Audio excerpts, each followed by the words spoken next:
guys, Jess Alec here. Okay, this has been a long time coming video of someone with very fine hair. It's a little tricky to find someone who's willing to come on a video with me, but in reality, it's probably, I don't know, 30 to 40% of who we talk to on a regular basis is really thin, fine, and then if you got sick and you lost a lot of hair in the last 2 years, then it's you might have lost half your density. So it's just a reality that a lot of us are living in. And so Jessie agreed to come on, and she's been wearing a halo, and we have quite a story about how she's worn this halo over the past like 6 months because her hair's changed so much. But her natural is just fine, thin texture in general, and then it's growing back in quite a bit from where it was. So here's a few rules that we're gonna follow if you have really fine, thin hair. So when you're looking at which halo is gonna be best, you have a good expectation and also know what we're looking for in consultation so that when we ask certain questions, you know why we're asking those.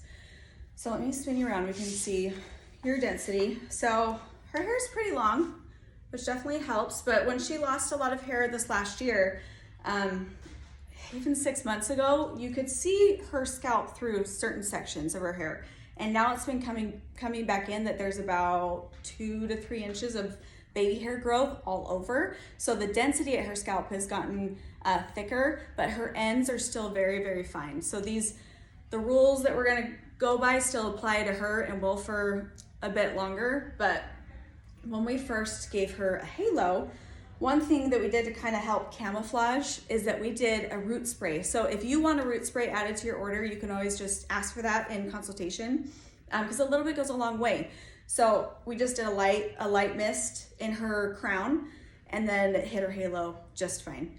But now, even just a few months after that, her density started coming back in that she was totally fine. Another trick that we did when it's so thin that you can see through the hair is we would wear it lower so that as much hair as possible could be sitting on top because that helped hide everything. Let me put your halo on. So this is a 16-inch. It's been custom colored. One thing that we highly recommend if you have fine hair is to always have them rooted so this one we just did a really, really soft root, but in the hair, it looks like a shadow. Like it's not gonna stand out like, my hair's not that dark. It just gives you a little bit of insurance because it's actually more obvious if you see bright blonde underneath there or a color that's lighter than your natural because we're always matching your ends with a halo, but we want to just paint a little bit of a root on there so we can incorporate both colors so that it blends a lot more seamlessly. And I want to show you it straight and curled because a lot of people with fine hair wear it both ways. So I want to show you that you can do both. So placement wise, she's in a normal spot now. Just, I don't know what, an inch from your hairline and then sitting just past the bend of her head. So again, this is a 16-inch. In consultation, that's why we ask for pictures because we can tell if a layered would be a good fit for you or if you could do both or if you need to do an original for now. Just to give you the best experience with your halo because there's nothing worse than when you first get it and you're like, I feel so intimidated, this isn't me, or like visually it's kind of shocking when you come from really fine hair to like a thicker density that you're like, is this me? Is everyone gonna believe it? So we want that shape to look as natural as possible. And also if you've gone through a lot of hair loss, you might have some inflammation out your scalp, which basically would just mean that you are more sensitive to the weight. And that's another option we would go with an original. So already look at that natural thickness, like nothing's on top. And I also think it's a great option if you want a bang or a fall, if you need some fullness up here, but you don't have to have it if you're gonna fill out your ends. It still looks very natural. Even someone with really thick hair doesn't mean we have all this volume on top. I think that's a common misconception that we go over in consultation, that it doesn't need to match this. It just needs to look natural. So case in point. Okay, so I'm gonna have you turn and we're gonna show you this straight and curled so that you can see both and from all angles. Because I feel like this instance, it's just you have to see it to believe it, to know that it's gonna work for you. Okay, so turn to the side. So not touching her hair, you already can't see it. Where it's sitting on her head is right here. Okay, you see why that root is so necessary. If I was trying to hide this light blonde underneath, it would peep through. You would just see it. It is what it is. Even if you are a platinum blonde, I was platinum blonde for a long time, and I would still do a baby root at like a level 8 or 9, and it just made that much more of a difference. So we put a root on there because you really cannot see it. Perfect. Okay, let's show you the back. So this is not sitting too far below her occipital. It's about right there. When she was extremely fine, it was really low. One reason I don't recommend putting it low when you have thick hair is because your hair will tangle up inside of it. But when you have really fine hair, you can wear it as low as you want, and it's not gonna cause any friction to make the halo tangly. So there is the back view. It is right there. We have put some extra layering in here just to make the ends lay more natural, not so thick and heavy. Like mine's a layered. I've also cut it, so it's definitely thicker on the bottom, but that's just what I prefer with this halo, but it doesn't always have to be that way. We can cut it to be a lot more softer and natural looking.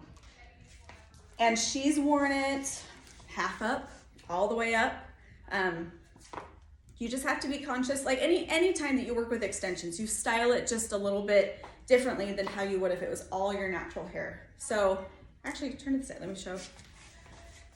So pulling her hair half up, this isn't her natural hair. This is probably half her hair, half halo hair. I just picked up a few pieces from down here, and she could put a hair tie in this and put just like a pin or a scrunchie or a bow right there, and it looks totally natural. So you do have flexibility to style it. This also is not giving her more than like an inch or two, but if she wanted to go with the 20 inch and add some layering to it, she could still do that, and it would look very, very natural. She could also still do a layered. Her hair is to a point that it can handle it and it will totally blend. But the original is just a good comfort. Okay, so I want to show you this curl just so you can see both, and then we'll be right back. Okay, we're back. I put just a bend in her hair, in the halo hair, and on purpose, I did not curl her hair at all, because if you have this fine of a texture, you don't need to be putting any more damage on your hair than you need to.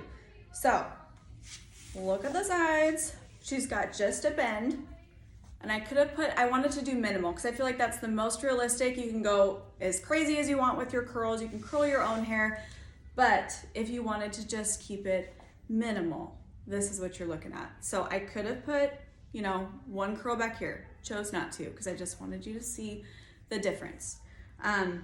Also, I grabbed the same color, but unrooted, because one thing that you should keep in mind when we're doing consultations is that even though this is all natural for her, she has no highlights that she's gotten done.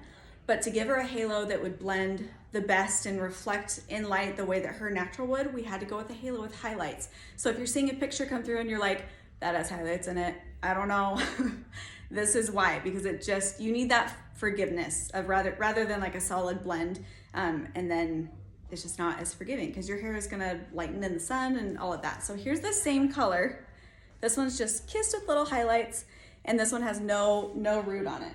So adding that root made it that much softer of a transition. This is also layered 18 inch. So I am gonna put this on her just so you can see that it would still work. It's just a totally different look. It's a lot more hair. And just depending on what you wanna commit to and what feels comfortable. Oh, one more thing. Look at her scalp. Okay. So people are always like, are you gonna see the wire? I don't know. If you have a really thin hair up here, you're not gonna see the wire because you can just comb the hair from out and around it. Case in point. Okay, so let me just show you. This is a layered, where is it? A layered 18, I can't even get it. Where? Okay, so she wanted something a little more glamorous, or let's say she's already got a 16 inch and wants something different. You should also know with her texture, she's crazy curly. So it still totally blends when her curls come back. She blows out her fronts really smooth, but she wouldn't have to. Even if her fronts were curling up, it still looks natural on her. Okay, layered 18 inch. I don't think you've tried one on, have you? no shocker reaction. No further. But it is addicting once you see yourself like with a halo and you don't want to wear the same one every day, or you just want some variety, that it's nice to know that there are other options. You could go a little bit longer, a little bit shorter, or you could go with a layered versus an original. Okay. That's a lot more hair. So in her instance, I would say if you want to wear a layered, you'd probably want to like tease your hair just a little bit, because where a layerd's the thickest is in the middle. So since an original has a thickness at the ends, this kind of bulges out. So if you were to blend a layered into your hair and your hair is her same density, you just want to have a little bit more volume put in your natural hair. Also, we didn't put a root on this one, so you can see, like, it's faint, but I can see the halo through her hair. And it's not because of a layered versus an original, it's because there's not a root on there. You need that shadow. I'm telling you, it makes all the difference. And that's one benefit that we do, even virtually, is we customize in the salon and ship it to you, and we can do all of that just from your photos. Okay, I like the original better. I have to put it back on. Okay, I'm switching back to the original, just because that is the one that matches her the best. But if you would like to have one of these customized and shipped directly to you, we do everything virtual. So there's a consultation where we take pictures from you, we send you photos and videos back and forth to find out which halo would be best as far as length, density, and then customizing. So we are very, very comfortable custom coloring, custom cutting, all of that without you actually being in the chair, which is really nice. And then we can ship it directly to you. So, much better. So you can go to halobyjess.com. There is a form on there. You click to inquire. You can fill out your information and we'll reach out to you directly, get all those photos back and forth, and then ship one directly to you.